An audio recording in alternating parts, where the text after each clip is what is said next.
iglesia soy, y tú también. En el bautismo renacimos a una vida singular y a confirmar hoy nuestra fe. Tengan ustedes, hermanos, un muy buen día, lleno de felicidad, lleno de esperanza. El Señor les conceda en este día luz para realizar sus tareas y sus proyectos con alegría, con entusiasmo y con mucha paz. Les saluda su pastor y amigo Monseñor José Clavijo Méndez, obispo de Sincelejo. Este es su programa Palabras del Pastor, que se emite todos los días de lunes a viernes por su emisora Radio Piragua, la emisora diocesana de Sucre. Hoy, primer día del mes de junio del año 2018, viernes de la 8ª semana del tiempo ordinario. Celebramos a San Justino Mártir, uno de los grandes hombres de la antigüedad cristiana, que escribió una de las apologías más conocidas, en las cuales, como habíamos visto hace algunas semanas, San Justino nos describe cómo se celebraba la Eucaristía en el siglo II. Fue un hombre, en su condición de filósofo y maestro, un gran dialogante entre la fe y el mundo. Para nuestra oración vamos a abrir hoy el Salmo 87, uno de los llamados Cánticos de Sión, cánticos en honor a la ciudad de Jerusalén. Jerusalén, la ciudad del Rey; Jerusalén, la ciudad santa, la ciudad de Dios, figura de la Iglesia.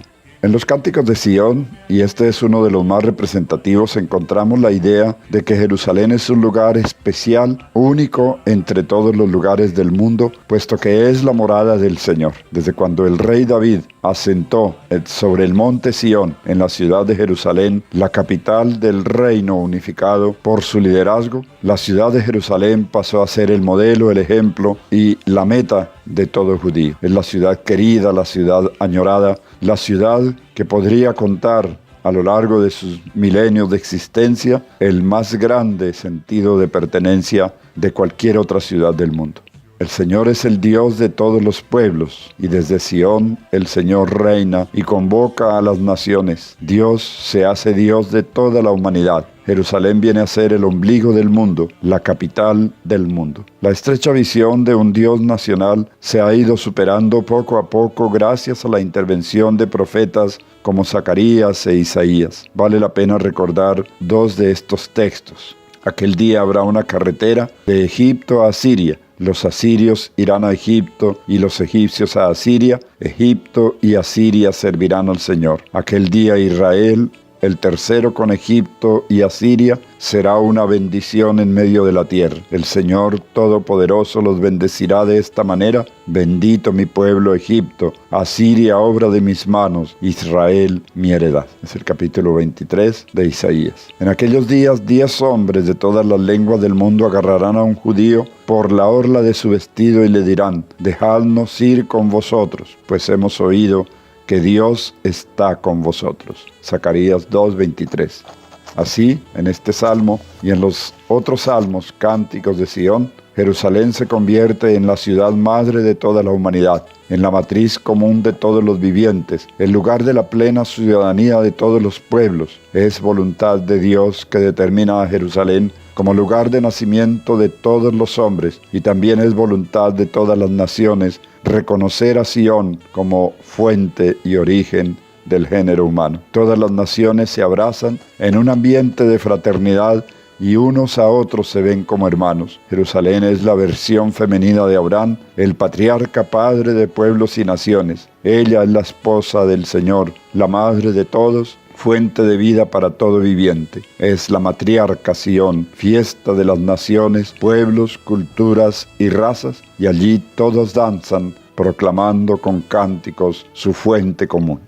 Resulta muy hermoso cantar este salmo y cantarlo con todo el corazón, soñando con esta fraternidad universal que Pentecostés ha constituido precisamente en Jerusalén por obra del Espíritu Santo. Allí nació la nueva humanidad, la humanidad sin fronteras, sin barreras, sin idiomas, sin estorbos, todos pertenecientes a un mismo pueblo, a una misma nación.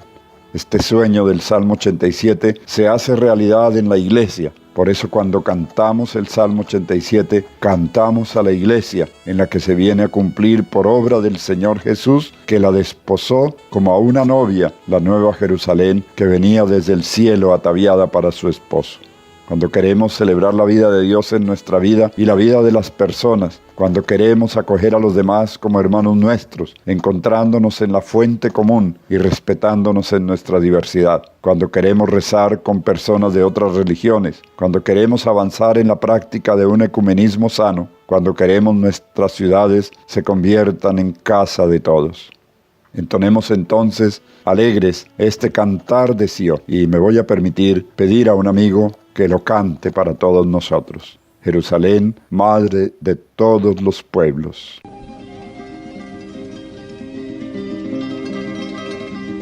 Su fundación está sobre los montes santos.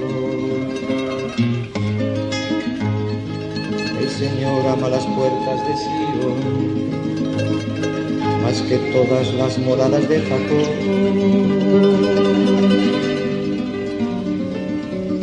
De ti se dicen cosas estupendas, ciudad de Dios.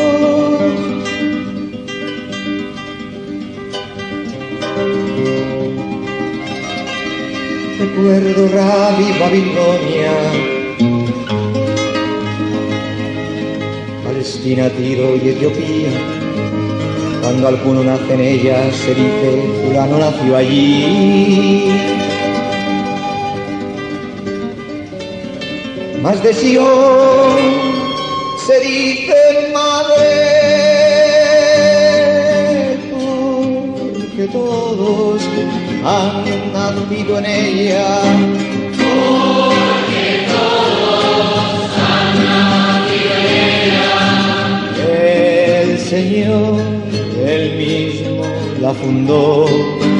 El Señor, Él mismo la fundó.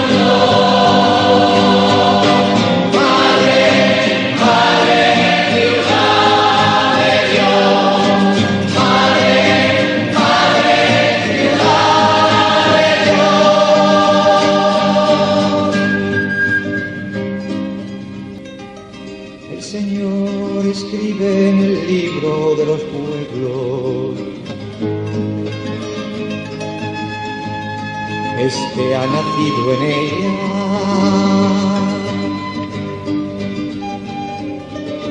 y danzando cantarán, están en ti todas mis fuentes, y danzando, danzando cantarán.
El número 266 del Catecismo nos describe la celebración de una boda en la iglesia. Dice, los contrayentes son preguntados por su deseo de contraer matrimonio. Preguntas muy importantes. Una se refiere a la libertad, la otra se refiere al amor para toda la vida y la otra se refiere a la no exclusión de los hijos. Una vez que han expresado su deseo y han respondido con el consentimiento, cada uno pronunciándolo separadamente, intercambian los anillos y se prometen mutua fidelidad en la prosperidad, en la adversidad, en la salud, en la enfermedad, hasta que la muerte los separe, diciéndose el uno al otro: prometo amarte, honrarte y respetarte todos los días de mi vida. Generalmente el matrimonio se celebra en el marco de la Eucaristía. Aunque cada persona puede contraer matrimonio varias veces, en el sentido de que si muere el cónyuge y enviuda puede volverse a casar, podemos decir que para la gran mayoría es el único matrimonio que celebra. Por eso vale la pena que, aunque no sea lo más importante, todos los elementos decorativos, todos los signos, los cantos, el esplendor del lugar donde se celebra, la alegría, la presencia de la comunidad y de los familiares acompañando en ese momento tan importante y único, sí vale la pena recordar que estos detalles no dejan de tener su importancia. Será un recuerdo para toda la vida y ojalá lo sea para toda la vida. Lo que no está bien es de pronto darle importancia a esos aspectos externos de vestido, de luces, de decoración, de parafernalia, de fotografías, de filmaciones, de luces cambiantes, de escenarios creados con detalle, pero también costosísimos para celebrar un matrimonio que se desbaratará al poco tiempo. No vale la pena una inversión para tan poco. Lo más importante entonces es cuidar que se conozca exactamente lo que implica contraer matrimonio para toda la vida y se busquen los medios para ayudarse a que, pese a las dificultades que son muchas a lo largo de la vida matrimonial, logren mantenerse el uno junto al otro amándose cada día más. Ahora vamos a tratar algunos casos particulares, porque pues muchos se hacen preguntas también o porque han visto celebraciones de matrimonios que tienen una cierta particularidad, o porque se hacen preguntas, y es lo más sano del mundo hacerse preguntas y al mismo tiempo encontrar las respuestas acertadas. Una pregunta que nos plantea el Catecismo en el número 267 es: ¿qué pasa cuando quien quiere contraer matrimonio es un católico con uno que no es católico? Se entiende que en este caso se habla de cristiano bautizado, pero no católico, porque el derecho canónico nos define el matrimonio como la unión de un hombre y una mujer bautizados. En este caso se trata de un matrimonio mixto, es decir, uno es católico, por tanto cristiano bautizado, y el otro es un bautizado que no es católico. La mayoría de iglesias que conocemos como iglesias cristianas, pero que no son católicas, y abundan en nuestro tiempo, en los barrios, este tipo de católicos, pues es muy normal que se enamoren un chico y una chica, él o ella católico y el otro no. ¿Se puede celebrar este matrimonio? Claro que se puede. ¿Por qué? Porque los dos son bautizados y basta constatar que el bautismo en la iglesia que no es católica ha sido administrado válidamente. Como ya habíamos visto, cualquiera puede bautizar siempre y cuando lo haga con agua corriente y pronuncie la fórmula bautismal con intención de hacer lo que hace la iglesia. En muchísimas de las iglesias o de los grupos cristianos que no son católicos se observa el bautismo, que es en la mayoría el único sacramento aceptado, tal como aparece señalado en el Evangelio, bautizándolas en el nombre del Padre y del Hijo y del Espíritu Santo. En este caso el bautismo, aunque no lo haya celebrado un sacerdote, ni un diácono, ni un católico, es válido porque se hizo siguiendo los requisitos para que el bautismo sea válido. Por tanto, se reconoce. Lo único que se pide para poder celebrar la ceremonia católica es, 1, que se salvaguarde la unidad de la familia, es decir, que la religión no vaya a ser el motivo para incomprensiones y dificultades en la vida matrimonial. Los dos tendrán que saber a conciencia que el uno como católico y el otro como no católico tendrán que hacer el esfuerzo de vivir en armonía, evitando cualquier discusión y cualquier situación que los enfrente por motivos religiosos. El otro motivo es el de la educación en la fe católica, para lo cual se hace firmar a la parte no católica una caución, en la cual se compromete a respetar que los hijos sean bautizados, sean educados en la fe católica. Y la tercera condición, pues es que la parte no católica debe ser consciente y aceptar que en la celebración del matrimonio no puede recibir la Sagrada Comunión, puesto que no está en comunión su iglesia con la Iglesia Católica. De resto, el matrimonio es válido y se puede hacer, y hay muchas parejas que viven en esta condición respetándose mutuamente, cada uno en sus creencias, tratando de no hacer de su diferencia religiosa un motivo de roce o de separación que afecte la vida matrimonial. Y claro, la pregunta obvia ahora es la que enfrenta el número 268. ¿Y un católico bautizado puede casarse con alguien que pertenezca a otra religión no cristiana y por tanto no bautizado? Aquí es más difícil. Ciertamente la parte católica desearía que su boda se celebrara mediante el rito católico, pero hay muchas dificultades que atravesar porque la otra persona no está bautizada. Y por tanto, aunque se pueda celebrar el matrimonio mediante una dispensa dada por el obispo con argumentos muy válidos, porque de lo contrario seguramente no va a ser aceptada, de todas maneras este matrimonio no se considera sacramental. Es importante tener en cuenta esto. Es válido, pero no es sacramental. No hay sacramento. ¿Por qué? Porque la parte no bautizada no puede celebrar ningún otro sacramento, puesto que no está bautizada.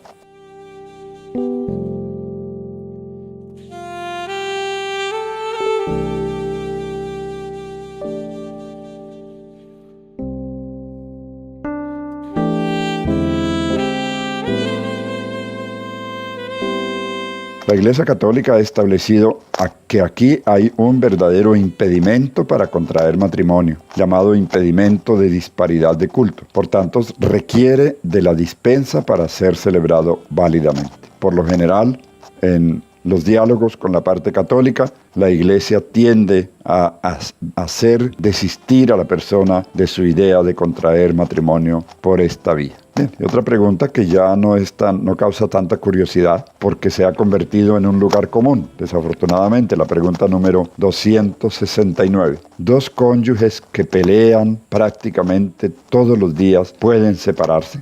Pongámosle cuidado a la respuesta, porque hoy precisamente nos encontramos con una gran cantidad de personas que dicen: yo soy separado, yo no vivo con mi esposo, yo no vivo con mi esposa. Muchos de ellos entran en otra categoría que veremos más adelante, pero por ahora veamos la generalidad. La respuesta que da el catecismo es la siguiente: la Iglesia tiene un gran respeto ante la capacidad que tiene una persona para mantener una promesa y para comprometerse en fidelidad para toda la vida. Cualquier matrimonio puede correr peligro a causa de alguna crisis. Sin embargo, la experiencia de la Iglesia y la experiencia de muchos cristianos a lo largo de la historia es que el diálogo, la oración en común, la celebración de otros sacramentos, la consejería espiritual, la consejería de parejas consolidadas que ayudan a la pareja en problemas, en la mayoría de los casos ayudan a salir de la crisis y salvar la unión matrimonial que se encuentra en peligro. Este es el hecho común. Entonces aquí, como conclusión de esta primera parte, tendríamos que decir: la solución no es separarse. Para que se dé la separación, tiene que uno llegar a decir: no hay realmente otra salida. Esta pareja no tiene remedio. Definitivamente no tiene remedio. Hemos agotado todas las posibilidades y no ha sido posible hacerlos entrar en razón. La otra convicción que nos ayuda a entender que la solución no es la separación, que es lo menos en lo que se podía pensar, y que por tanto quienes aconsejan a él o a ella: no, sepárate, ¿qué haces ahí con esa señora? ¿Qué haces con ese señor? Bueno, ese es un consejo mal dado. Es mejor no meter las narices, por lo menos porque se está tocando una cosa muy sagrada, un sacramento, y no así de una manera arbitraria. No podemos aconsejar a una persona: no, la solución es separarse. Un momentico, resulta que hay un tercero en cuestión. ¿Le han consultado a ese tercero?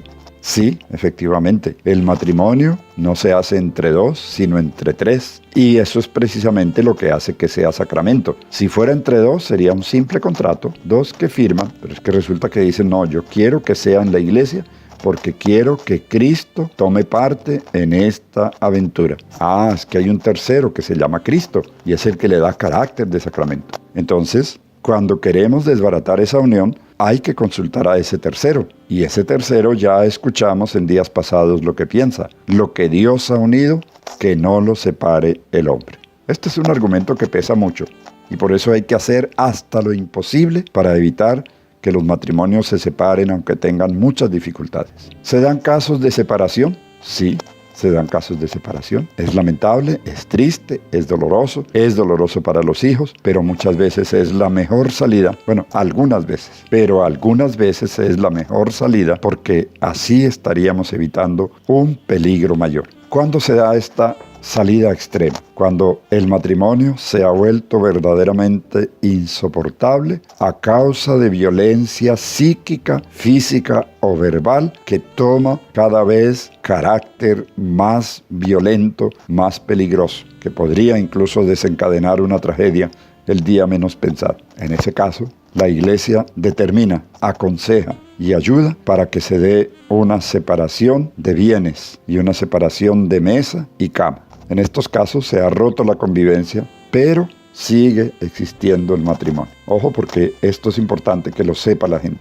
Yo me separo, ciertamente. La Iglesia me dice, es mejor que se separen, hagan los trámites legales. Ante la Iglesia no hay que hacer nada. Hagan los trámites legales ante el Estado para la separación legal y, eso sí, quedan advertidos, si se unen con otra persona, cometen adulterio. No, el hecho de que se separen no legitima ni autoriza para entablar una relación nueva con terceras personas. Este es el cuarto caso del que hablaremos más adelante específicamente. Y explica así el catecismo. Ciertamente hay casos en los que la crisis se debe atribuir en último término a que uno de los cónyuges o ambos no eran capaces de contraer matrimonio en el momento del enlace o no aportaban una voluntad plena de contraerlo. Quiere esto decir que investigando en el pasado de ese matrimonio hasta llegar al día de la celebración e incluso hasta llegar al noviazgo, había un impedimento en uno de los dos o incluso en los dos para contraer matrimonio. Y por eso, pues resulta toda esta situación porque no se investigó lo suficiente antes de contraer el matrimonio. Eso hace que el matrimonio sea inválido en el sentido jurídico y se podría, si los cónyuges lo desean, instruir un proceso de nulidad ante los tribunales eclesiásticos. Esto se hace necesario, sobre todo cuando hay casos ya de adulterio, es decir, de una persona que se separó de su anterior cónyuge por estos motivos y se unió con otra persona y tiene ya una familia con esa persona, pero sigue deseando vivir una vida cristiana conforme a los mandamientos del Señor y de la Iglesia, pero no puede comulgar porque está viviendo en adulterio. En ese caso puede instruir un proceso de nulidad de su anterior matrimonio, por supuesto, sujeto a que el veredicto de la Iglesia sea no. Pero la Iglesia empieza un proceso solamente cuando hay una certeza de que la demanda terminaría en separación por causa de nulidad. En ese caso, si el matrimonio fue nulo, y se demuestra que fue nulo, la persona podrá volver a contraer matrimonio. Y el cuarto caso es el que aborda la pregunta número 270, que fue muy discutida en los recientes sínodos sobre la familia y la transmisión de la fe. Es el caso de los separados o divorciados que vuelven a contraer nuevas nupcias. ¿Qué actitud tiene la Iglesia con estos que se han separado de sus legítimos esposos o esposas y se han unido con otras personas en nuevas nupcias, por supuesto no religiosas, sino civiles? Siguiendo el ejemplo de Cristo, la Iglesia los acoge con amor, pero quien después del matrimonio canónico se divorcia y en vida del cónyuge establece una nueva unión, se coloca ciertamente en contradicción con lo que el Señor dice respecto de la indisolubilidad. Esta exigencia no puede ser cambiada ni suprimida por la Iglesia. La ruptura de la fidelidad está en contradicción con la Eucaristía y es por ese motivo que la Iglesia pide a estas personas no acercarse a comulgar porque sería una contradicción. Estoy en descomunión con la Iglesia porque contraje nuevas nupcias con una persona siendo casado con otra persona y me acerco a comulgar. Es una contradicción y al mismo tiempo un motivo de escándalo para los que quieren vivir su fe plenamente. Para evitar ese escándalo, se pide a esos cónyuges no participar de la comunión. Son situaciones dolorosas que muchas veces son incomprendidas, fueron muy tratadas en el sínodo sobre la familia que se celebró en años pasados y aparecen muchas reflexiones en torno a esta problemática en la encíclica del Santo Padre sobre la alegría del amor. El último tema abordado por el Catecismo es la familia como iglesia doméstica. Hay una frase del Concilio Vaticano II en el que se compara a la familia con una pequeña comunidad cristiana en la que se hace un culto a Dios en espíritu y en verdad, y por tanto la casa, el hogar, es como una pequeña parroquia, una pequeña iglesia conocida como iglesia doméstica. La Familiaris Consortio define a la familia como una comunidad de fe y amor, y también como un santuario del amor y de la unidad. Todo matrimonio se perfecciona con la apertura a otros, los niños, don de Dios, la acogida mutua, la hospitalidad, la disponibilidad para otros. Y esto hace de cada familia cristiana y creyente y practicante, un santuario verdadero del amor, una iglesia doméstica. Recordemos que en los Hechos de los Apóstoles no había templos, no había parroquias, sino que había pequeñas comunidades compuestas de familias que recibían el bautismo. Y las casas eran los lugares de reunión. Asimismo, cada familia reunida en su casa para orar y para elevar el culto al Señor se constituye en una pequeña iglesia. Iglesia doméstica, lugar de culto a Dios, lugar de transmisión de la fe, lugar donde se enseña a los hijos la fe, el amor, el respeto, se les enseña a compartir, se les enseña a ser solidarios. Es una verdadera escuela de fe. Todo esto lo hace posible el sacramento del matrimonio. Vale la pena repensar este sacramento, descubrir toda su potencia, todo su valor y revalorizarlo en la sociedad de hoy, que de pronto no favorece, al menos en las decisiones públicas de los estados, no se favorece a la familia tal como se ha descrito a la luz del sacramento del matrimonio. Mis queridos hermanos, muchísimas gracias por acompañarnos. Mis hermanos, oremos. Padre nuestro que estás en el cielo, santificado sea tu nombre. Venga a nosotros tu reino. Hágase tu voluntad en la tierra como en el cielo. Danos hoy nuestro pan de cada día. Perdona nuestras ofensas, como también nosotros perdonamos a los que nos ofenden. No nos dejes caer en la tentación y líbranos del mal. Amén. Oremos.